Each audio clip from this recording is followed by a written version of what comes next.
This is Margot Lushka, and I am Gus, and we have Naked Acres Farm here in Southeast Portland.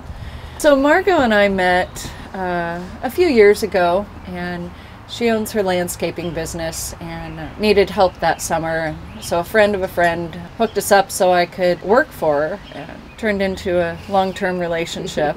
We both realized we wanted to farm. And I grew up in cattle ranching country in Central Oregon, and I've been working with plants for a long time. One of my first jobs as a teenager was at a nursery, and I've just loved plants and growing things since I was a kid. I just thought plants were so cool.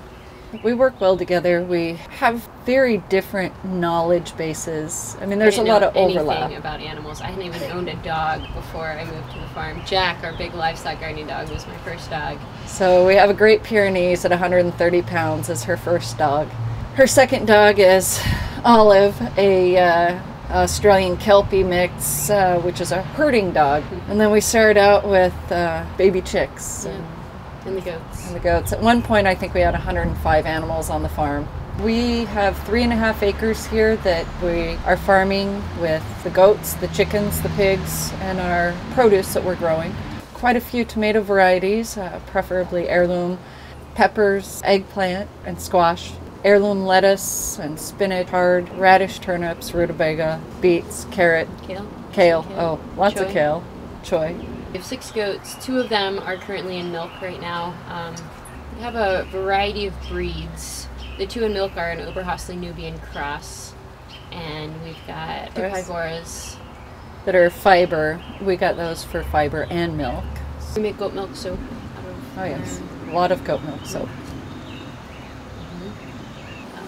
Well, I think a lot of people like that we're a no spray.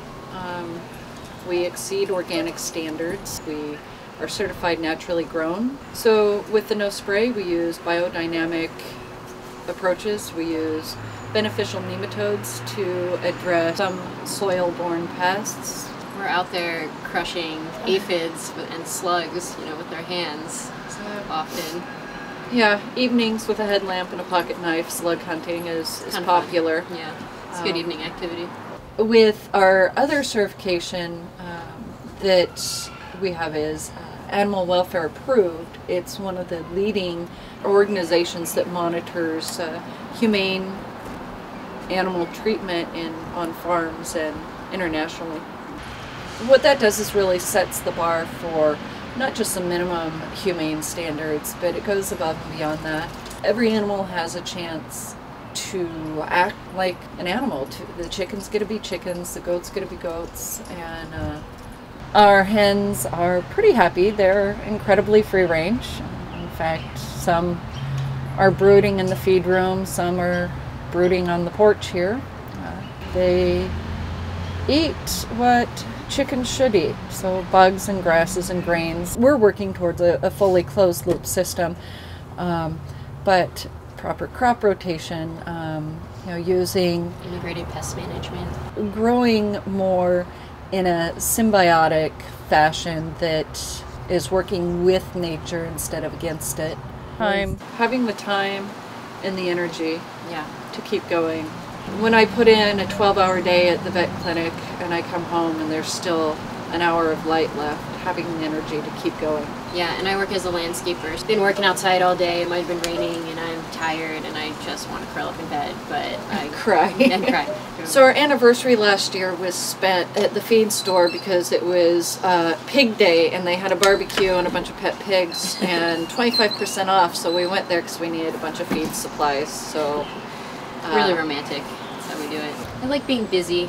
I mean, sometimes I complain that I come home from work and there's still more work to do, but I think in reality, I really like it. Before I moved to the farm, I'd come home from work and have no real responsibilities, nothing pressing that needed to be done, and I just kind of laze around. But yeah, it seems like there's a real purpose to my life now. There's something that I wake up for, and there's things that need me, and if I don't give them the attention that they deserve, then they will die.